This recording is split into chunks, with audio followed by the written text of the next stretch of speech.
മുട്ടുവേദന കൊണ്ട് ബുദ്ധിമുട്ടുന്നവരാണോ നിങ്ങൾ? ഈ പറയുന്ന 6 മണ്ടത്തരങ്ങൾ നിങ്ങൾ ചെയ്യുന്നുണ്ടോ എന്ന് ശ്രദ്ധിക്കുക.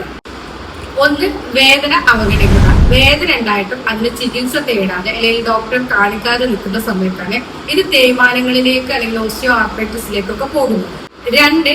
വേദന ഉണ്ടായിട്ട് അതിന് സ്വയം ചികിത്സ തേടുക. പെയിൻ കില്ലേഴ്സ് അല്ലെങ്കിൽ ബാമുകള്, ഓയിലുകളൊക്കെ പുരട്ടി ഇതിങ്ങനെ വേദന സഹിച്ചുകൊണ്ടേ നടക്കുക. 3. വേദനയെ അവഗണിച്ചുകൊണ്ട് അധികമായിട്ട് സ്റ്റെപ്പ് കയറുക അല്ലെങ്കിൽ മുട്ടിന് കൂടുതലായിട്ട് ബുദ്ധിമുട്ട് കൊടുക്കുന്ന രീതിയിലുള്ള ജോലികൾ ചെയ്യുക. കയറ്റിറക്കങ്ങൾ കൂടുതലാക്കുക അല്ലെങ്കിൽ സ്ക്വാട്ടിംഗ് ആയിട്ടുള്ള പൊസിഷനിൽ ഇരിക്കുക. സാധാരണ ക്ലോസറ്റിൽ ഉപയോഗിച്ചു കൊണ്ടിരിക്കുക. നിസ്കരിക്കുന്നവരാക്കുകയാണെങ്കിൽ സാധാരണ പോലെ തന്നെ സുജൂദ് ചെയ്യണമെന്നുള്ളത് വാശി പിടിച്ച് ചെയ്യുക. തെറ്റായ രീതിയിലുള്ള എക്സസൈസ് ചെയ്യുക. ഡോക്ടർ ചിലപ്പോൾ മുട്ടുവേദനയ്ക്ക് കാണിച്ച സമയത്ത് എക്സസൈസ് സജസ്റ്റ് ചെയ്തിട്ടുണ്ടായിരുന്നു.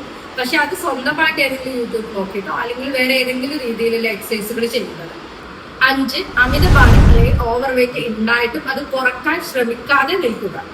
6. മുട്ടുവേദനയ്ക്ക് തുടക്കത്തിലെ ചികിത്സ തേടാതെ ഇതിങ്ങനെ നീട്ടി കൊണ്ടുപോയിട്ട് അത് സർജറിയിലേക്ക് വരെ എത്തിക്കുന്നത്. ഈ പറഞ്ഞതല്ലാതെ ഏതെങ്കിലും മണ്ടത്തരങ്ങൾ നിങ്ങൾ ചെയ്തിട്ടുണ്ടെങ്കിൽ ഒന്ന് കമന്റ് ചെയ്യുക.